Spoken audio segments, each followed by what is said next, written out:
Hello dear students. Today we have to learn English subject of class 8. In English subject we have to learn unit 2, learn more, be brighter. In this unit there are three lessons. One is poem. After it there is information about Burj Khalifa, the tallest building in the world. And after that there is one lesson, songs of the song. So we have to learn three type of lesson in this unit, and I hope you enjoy learning on these online video classes. So all the best students. Now let's start our lesson, and we start our lesson with first activity, poem, rhyming means. Okay, so now let's start.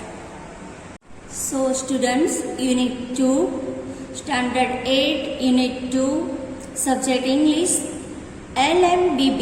LMBB means L means learn, M means more, B means be, and B means brighter. Learn more and be brighter.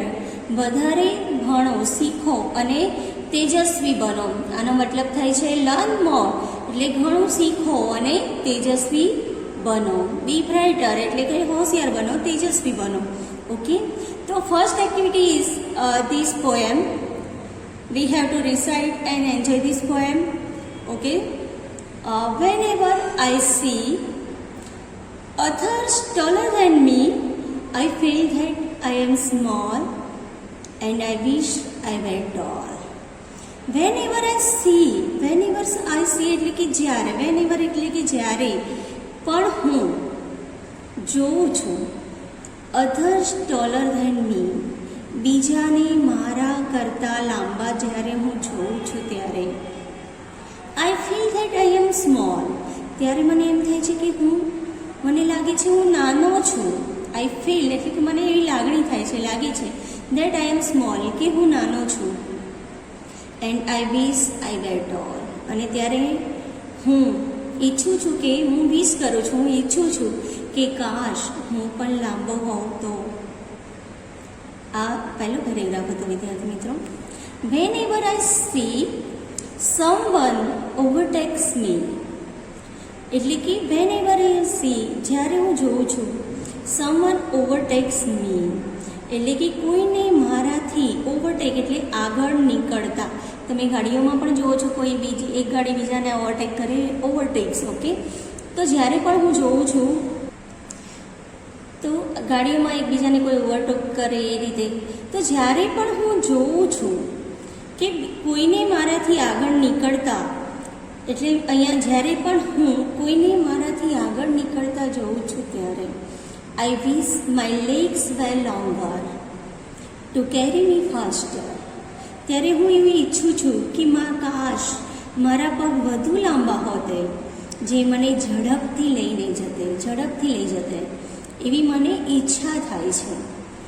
Whenever I hear, જ્યારે હું સાંભળું છું, oh your friend is such a dear, જ્યારે હું સાંભળું છું કે અરે ઓ તારો મિત્ર કેટલો વહાલો લાગે છે, કેવો વહાલો છે. I feel like asking why, ત્યારે મને એમ થાય છે કે હું પૂછું કે શા માટે, મને પૂછવાનું મન થાય છે કે શા માટે. And it max me cry, અને મને રડવું આવે છે, કારણ કે કોઈ મને મારા કરતાં મારા ફ્રેન્ડને જ્યારે વહાલું કહે છે ત્યારે એવું હું સાંભળું છું, ત્યારે મને એવું પૂછવાનું મન થાય છે કે શા માટે, બીજાને કેમ વહાલો કહો છો, અને પછી મને રડવાની ઈચ્છા થાય છે, મને રડવું આવે છે. ધેન કમ્સ માય મધર, અને ત્યારે મારી મમ્મી આવે છે. માય મધર કમ્સ, મારી મમ્મી આવે છે. હુ સેઝ ડોન્ટ બોધર, અને તે મને કહે છે ડોન્ટ બોધર, બોધર એટલે ચિંતા કરવી, તો ડોન્ટ બોધર એટલે ચિંતા નહીં કર. શું કહે છે મમ્મી? માં always says you so that always mother is side to the children, અને મમ્મી હંમેશા પોતાના બાળકોની મદદ જ કરતી હોય છે. કહે છે કે ચિંતા નહીં કર, એ બહુ ટેન્શનમાં હોય આ રીતે, ત્યારે એની મમ્મી આવે છે અને કહે છે કે બેટા ચિંતા નહીં કર, આઈ લવ યુ,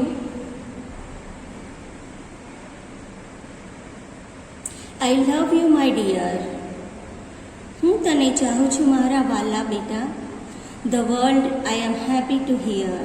અને આ સાંભળીને હું ખૂબ જ ખુશ થઈ જાઉં છું, કારણ કે ધરતીનો ખોળો તે માં, એ આપણા ગુજરાતીમાં પણ કહેવત છે વિદ્યાર્થી મિત્રો, કે ધરતીનો ખોળો માં. તમે ગમે તેટલા થકેલા હોય, તમે ટેન્શનમાં હો, અને જ્યારે તમારી માં પ્રેમથી તમારા ગાલ પર હાથ ફેરવી દે અથવા પ્રેમથી બે શબ્દો બોલે ને, ત્યારે આપણે બધું જ ભૂલી જઈએ છીએ. આપણું દુઃખ, દર્દ, હર્ટ, લાગણી, જેનાથી આપણે થોડા પીડાતા હોય તો બધું ભૂલાઈને માના ખોળામાં જ્યારે માથું મૂકીને બાળક, ત્યારે બધું ભૂલી જાય છે. માટે યાદ રાખજો, મમ્મીને ક્યારેય હર્ટ નહીં કરતા, કારણ કે માં હંમેશા બાળકોને સારું જ આપે છે. અને જ્યારે પણ દુઃખી હોય ને, અથવા તમે આના જેવા અત્યારે નાના તમે બાળકો છો જ, ક્યારે કંટાળી ગયા હોય કે પછી થાકી ગયા હોય કે કોઈનાથી તમને જેલસી થતી હોય, ત્યારે મમ્મી પાસે જજો અને મમ્મીને કહેજો, 100% તમારું દુઃખ દૂર થઈ જશે, કારણ કે માના જેવું દુનિયામાં બીજું કોઈ જ નથી. ઓકે, તો આ પોયમમાં આપણે જોયું કે કોઈને કોઈ વિશે જેલસી થતી હોય. હંમેશા માનવીનો સ્વભાવ છે વિદ્યાર્થી મિત્રો, માનવ સ્વભાવ આવો જ છે કે આપણે બીજાને, કોઈને આપણાથી આગળ જોઈએ, કોઈ આપણાથી ઓવરટેક કરે, કોઈ આપણા મિત્રને વધારે સારું કહે, અથવા આપણા ભાઈ બહેનને પણ ક્યારેક કોઈ વધારે સારું કહીને તો આપણને અંદરથી જેલસી અનુભવાય છે. પણ એવું નહીં કરવાનું. આપણે જે છીએ આપણે બેટર છીએ એવું રાખીને ચાલીએ ને તો ક્યારેય દુઃખી નથી થવાતું વિદ્યાર્થી મિત્રો. પણ આવો ભાવ જો મનમાં આવે ને ક્યારેક, તો મમ્મી પાસે જઈને એને સોલ્યુશન જરૂર લાવજો. તમે એમનાથી બહાર નીકળી જશો અને ખુશ થઈ જશો. ઓકે, તો અહીંયા આપણી આ એક્ટિવિટી 1 જે આપણે પોએમ હતી એનો એક્સપ્લેનેશન હું ખતમ કરું છું. તમને સમજ પણ પડી હશે. ઓકે વિદ્યાર્થી મિત્રો, એકવાર હવે આપણે એક્ટિવિટી 2 જોઈ લઈએ. એક્ટિવિટી 2 શું છે? Activity 2, see the picture and study the information. આપણે આ પિક્ચર જોવાનું છે. તમને ચિત્ર જોતાની સાથે જ કંઈક એવો અનુભવ થતો હશે કે આ શું છે, વોટ ઇઝ ધીસ, શું છે વિદ્યાર્થી મિત્રો? ખબર છે આ શું છે? મને તો ખબર છે, તમે જાણો છો? Yes, it is the tallest building in the world and its name is Burj Khalifa. It is located in Dubai. વિદ્યાર્થી મિત્રો, દુનિયાની સૌથી ઊંચામાં ઊંચી ઇમારત છે આ, જે છે બુર્જ ખલીફા. તમે ચિત્ર જોઈને પણ સમજી ગયા હશો. અને આ બુર્જ ખલીફા જે બિલ્ડિંગ છે તે ક્યાં આવેલી છે? બુર્જ ખલીફા દુબઈની અંદર આવેલી છે. એને લગભગ કેટલા ફ્લોર છે તમે જાણો છો વિદ્યાર્થી મિત્રો? 163 ફ્લોર્સ છે આ બિલ્ડિંગમાં. 163 ફ્લોર્સ. ધ સ્કાય સ્ક્રેપર એને કહી શકીએ આપણે, કે ગગનચુંબી ઇમારત છે આ. ખૂબ જ ઊંચી છે, સ્કાય ક્રેપર છે. અને એને જોઈને પણ આપણે કેટલી ડોક ઉપર કરવી પડે તમે વિચારી શકતા હશો. તો આપણે આજે આ બિલ્ડિંગ વિશેની ઇન્ફોર્મેશન જોવાની છે વિદ્યાર્થી મિત્રો. તેના વિશે શોર્ટ નોટ, ટ્રુ ફોલ્સ અથવા ક્વેશ્ચન પણ તમને એક્ઝામમાં પૂછાઈ શકે છે. તો શાંતિથી આપણે એને જોઈશું. એના વિશેની ઇન્ફોર્મેશન પણ આપણે યાદ રાખીશું, જેથી કંઈ પણ આની અંદર ખાસ યાદ રાખવા જેવું, બિલ્ડિંગ વિશે કેટલું એમાં ખર્ચ થયો, કેટલા મીટરની છે એની લંબાઈ, ઊંચાઈ, કેટલા પૈસા એમાં ખર્ચ થયા છે, એમાં કેટલા ફ્લોર્સ છે, આ બધું તમારે ખાસ યાદ રાખવાનું છે વિદ્યાર્થી મિત્રો. માટે આ લેસન 100% આ જે મતલબ છે બુર્જ ખલીફાની ઇન્ફોર્મેશન એ ખાસ યાદ રાખજો. એક્ઝામમાં એના વિશે પણ પૂછાશે. એના માટે તમારે ખાસ જે આ નંબર્સ રાખવાના છે કે શું કેટલા સ્ક્વેર ફીટ ને એ બધું. ઓકે, તો let's start our explanation. Burj Khalifa is the tallest building in the world. Burj Khalifa કહેવાય ને. બુર્જ ખલીફા એ દુનિયાની, વિશ્વની સૌથી ઊંચી ઇમારત છે, બરોબર. It is skyscraper in Dubai. એ દુબઈમાં એક ગગનચુંબી ઇમારત છે. It has 163 floors. એમાં લગભગ કેટલા 163 માળ છે. કેટલા? 163 માળ છે. એ યાદ રાખવાનું છે. Its height is 827.8 metre. એની હાઇટ એટલે કે ઊંચાઈ કેટલી છે? 827.8 મીટર તેની ઊંચાઈ છે. એટલે કે કેટલા ફીટ થાય? 2722 ફીટ એની ઊંચાઈ છે. It is the tallest man made structure in the world.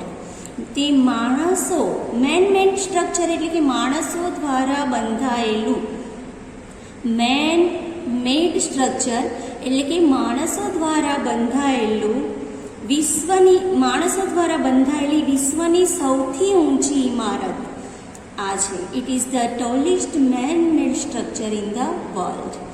Its base is 333,100 square feet. એટલે કે એનો જે પાયો છે એ 3,33,100 સ્ક્વેર ફીટનો છે વિદ્યાર્થી મિત્રો. કેટલો? એનો જે પાયો જમીનમાં છે એ 3,33,100 સ્ક્વેર ફીટનો છે. It has the longest water supply line. અને જોવા જઈએ તો એને પાણી પુરવઠાની સૌથી વોટર સપ્લાય લાઇન એટલે કે પાણી પુરવઠાની સૌથી લોંગેસ્ટ વોટર સપ્લાય, પાણી પુરવઠાની સૌથી લાંબી લાઇન તેમાં છે. It has longest lifts. તેમાં સૌથી લાંબી આપણે કહીએ તો તેમાં સૌથી લાંબી લિફ્ટ છે. It cost of construction was $1.5 billion. એટલે કે તેના બાંધકામની કિંમત યુએસના જે ડોલર છે તે 1.5 અજબ $. હતી. એના બાંધકામની કિંમત કેટલી હતી વિદ્યાર્થી મિત્રો? 1.5 અબજ $. It is the most expensive building. અને તે સૌથી મોંઘી ઇમારત છે. તે જોવા જઈએ તો દુનિયાની સૌથી મોંઘી ઇમારત છે. ઓકે, અહીંયા આપણું આ એક્સપ્લેનેશન પણ ખતમ થાય છે વિદ્યાર્થી મિત્રો. આમાં આપણે જે જોયું તે ખાસ જે યાદ રાખવાનું છે તો બુર્જ ખલીફા દુનિયાની સૌથી લાંબી ઇમારત છે. એના પછી બીજું છે કે તેની અંદર 163 ફ્લોર્સ આવેલા છે, માળ આવેલા છે. એની હાઇટ 827.8 મીટર એટલે કે 27.22 મીટર થાય છે. હવે એનો જે બેઝ છે એ લગભગ કેટલો છે? જેનો પાયો 3,33,000 સ્ક્વેર ફીટનો એનો પાયો છે વિદ્યાર્થી મિત્રો. અને દુનિયામાં સૌથી વધારે કન્સ્ટ્રક્શનમાં એ એક્સપેન્સિવ એટલે કે સૌથી મોંઘી એમાં જે ખર્ચ થયો હતો એ કેટલો હતો? 1.5 અબજ $. આટલું તમારે ખાસ આમાં યાદ રાખવાનું છે. હવે એના પછી આપણે જોઈશું ટ્રુ ફોલ્સ. વિદ્યાર્થી મિત્રો, ટ્રુ ફોલ્સ પણ આપણે સાથે જોઈ લઈએ. The tallest building in the world is Burj Khalifa. તો અહીંયા શું આવશે? ટ્રુ એટલે આપણે અહીંયા ટ્રી લખવાનું છે, ટી મીન્સ ટ્રુ. ઓકે છે. It is the smallest building in Dubai. તો ફોલ્સ આવશે. સ્મોલેસ્ટ બિલ્ડિંગ નથી, લોંગેસ્ટ બિલ્ડિંગ ઇન દુબઈ છે. ઓકે, તો ફોલ્સ આવશે. No other building has so long water supply line as Burj Khalifa has. એટલે કે દુનિયામાં બુર્જ ખલીફાની જેટલી વોટર સપ્લાય લાઇન છે એટલી વોટર સપ્લાય લાઇન બીજી કોઈ બિલ્ડિંગને નથી. તો યસ, ઇટ્સ ટ્રુ, કારણ કે દુનિયાની સૌથી લાંબી વોટર સપ્લાય લાઇન કોની છે? બુર્જ ખલીફાની. તો અહીંયા આવશે ટ્રુ. એના પછી its lift system is the longest one in the world. એમાં જે લિફ્ટ સિસ્ટમ છે દુનિયાની સૌથી લાંબી લિફ્ટ સિસ્ટમ છે. તો એમાં પણ શું આવશે? ટ્રુ આવશે. હવે last, its cost was higher than any other building in the world. એટલે કે એની કિંમત બીજી દુનિયાની કોઈ પણ બિલ્ડિંગ કરતાં વધારે છે. તો શું આવશે? ટ્રુ. ઓકે વિદ્યાર્થી મિત્રો, અહીંયા હું આ પૂરું કરું છું. આની સાથે એક્ટિવિટી 3 વિશે થોડું જોઈ લઈએ. વિદ્યાર્થી મિત્રો, સ્ટાન્ડર્ડ 7માં લાસ્ટમાં આપણે ફર્સ્ટ સેમમાં લાસ્ટમાં જોયું હતું. શું જોયું હતું? ડિગ્રી ઓફ કમ્પેરિઝન જોયું હતું. આ લેસનમાં પણ આપણે ડિગ્રી ઓફ કમ્પેરિઝન જોવાનું છે, જે હું ગ્રામરના ટોપિકની અંદર પૂરેપૂરું તમને એક્સપ્લેન કરીશ ફરીવાર. 7માં તો જોઈ ગયા છીએ આપણે. પણ આજે હું ફરીવાર એને એક્સપ્લેન કરીશ વિદ્યાર્થી મિત્રો. આજે નહીં કરું, એનો હું આખું ગ્રામરનો તમને વિડીયો જ મોકલવાની છું, ડિગ્રી ઓફ કમ્પેરિઝનનો, જેની અંદર A to Z degree of comparison વિશે હું બધી જ માહિતી તમને આપીશ. પણ આમાં એક્ટિવિટી છે તો આપણે એ જોઈ લઈએ. ડિગ્રી ઓફ કમ્પેરિઝન શું છે? આ 3 અહીંયા બોક્સ આપેલા છે. ઓકે, તો આ 3 બોક્સની અંદર આપણે જોઈએ તો નાનું છે, માપનું છે અને સૌથી મોટું. તો ફર્સ્ટ નંબર આનો છે. ઓકે, હવે કમ્પેરિઝન એટલે શું એ તમે જાણો છો વિદ્યાર્થી મિત્રો, કે એક વસ્તુ વ્યક્તિ કે બીજી પદાર્થ, એક વસ્તુ વ્યક્તિ કે બીજા પદાર્થ કરતાં કદમાં માપ સમાંતર છે, ચડિયાતું છે થોડું, કે શ્રેષ્ઠ છે, સૌથી મોટું છે, તે જોવા માટે આપણે શાનો ઉપયોગ કરીએ છીએ? Degree of comparison. અહીંયા 3 પિક્ચર આપેલા છે, એક આ છે, એક આ છે અને લાસ્ટમાં જોઈએ તો આ છે. તો આને જોઈને આપણને સમજ પડી જાય છે કે આની અંદર શું છે? માપનું, સૌથી નાનું, મધ્યમ અને બેસ્ટ. બસ આ જ આપણી ડિગ્રી ઓફ કમ્પેરિઝન છે, કે એક પોઝિટિવ ડિગ્રી છે, કમ્પેરેટિવ ડિગ્રી છે અને સુપરલેટિવ ડિગ્રી છે. તો આ ડિગ્રી વિશેની માહિતી 7માં તો તમે ભણી ગયા છો, પણ 8ની અંદર હું ડીપલી માહિતી એની વિશે આપીશ, પણ યુનિટ 2 ગ્રામરની અંદર. ઓકે, હવે સેકન્ડ બોક્સ ઇઝ. હવે સેકન્ડ બોક્સ શું છે? સ્મોલ. ઇઝ છે એટલે આપણે ખાલી સ્મોલ જ લખવું પડશે, કારણ કે આ પોઝિટિવ ડિગ્રીમાં આવે. થર્ડ બોક્સ ઇઝ, પાછળ જો ધ્યાન આપી છે, તમે જાણો છો પહેલાં થોડું તો મેં 7માં ભણાવી છે, એટલે ધ્યાન આપી હોય તો કઈ ડિગ્રી હશે? Comparative degree. યસ, અને કમ્પેરેટિવ ડિગ્રી હોય ત્યારે શું આવે? ER અથવા મોર ધેન લગાવવું પડે. ઓકે, અને ધ્યાન તો હોય જ કમ્પેરેટિવ ડિગ્રીમાં, એટલે એ સમજ પડી જાય કે આ ધ્યાન છે એટલે કમ્પેરેટિવ ડિગ્રી છે. થર્ડ બોક્સ ઇઝ શું આવશે? સ્મોલર, કારણ કે ફર્સ્ટ કરતાં સ્મોલ છે થોડું, તો સ્મોલર ધેન ફર્સ્ટ બોક્સ. શું આવશે? સ્મોલર. ઓકે, આ સેકન્ડમાં આવશે, બીમાં. એમાં આવશે સ્મોલ. અને તો પછી સેકન્ડ બોક્સ ઇઝ ધ, અને ધ હંમેશા સમા આવે સુપરલેટિવ ડિગ્રીમાં, તો સ્મોલેસ્ટ. સી. ઓકે, પડી ગઈ સમજ વિદ્યાર્થી મિત્રો? એમ તો ખ્યાલ આવી જાય છે જોતાની સાથે, પણ ડીપલી હું ગ્રામરમાં ચલાવીશ. The Apple tree does not have ખાલી જગ્યા trunk. The apple tree does not have a thick trunk. Apple ટ્રીને થીક ટ્રંક નથી, તો અહીંયા શું? એ અહીંયા આવશે. બી છે the trunk of the mango tree is, ધ્યાન આપી છે એટલે હંમેશા થીકર આવશે. ખબર પડી ગઈ? અને the banyan tree has the ખાલી જગ્યા ટ્રંક ઓફ ઓલ ટ્રીઝ. બનિયન ટ્રીની ટ્રંક તો જોવા કેટલી છે? થીકેસ્ટ, સૌથી થીકેસ્ટ છે, કારણ કે અને શું આપી છે? ધ હોય એટલે સુપરલેટિવ, ધેન હોય એટલે કમ્પેરેટિવ, અને કંઈ નહીં હોય ખાલી કમ્પેર કરવાનું હોય ત્યારે પોઝિટિવ ડિગ્રી આવશે. હવે last but not the least આપણે જોઈ લઈએ કે અહીંયા આપેલું છે પિક્ચર, જેની અંદર 3 મેન આપેલા છે. તો અર્ણવ છે આ પહેલાં. અર્ણવ કેવો બોય છે? શોર્ટર કે shortest? I think this is wrong. Arnav તો સૌથી લોંગ છે કહી શકીએ આપણે. અર્ણવ ઇઝ ખાલી જગ્યા boy. Aditya is short boy, અહીંયા આવવું જોઈએ. આદિત્ય ઇઝ ખાલી જગ્યા boy in the class. Aditya is the tallest boy in the, અને shortest boy in the class. Arnav is short.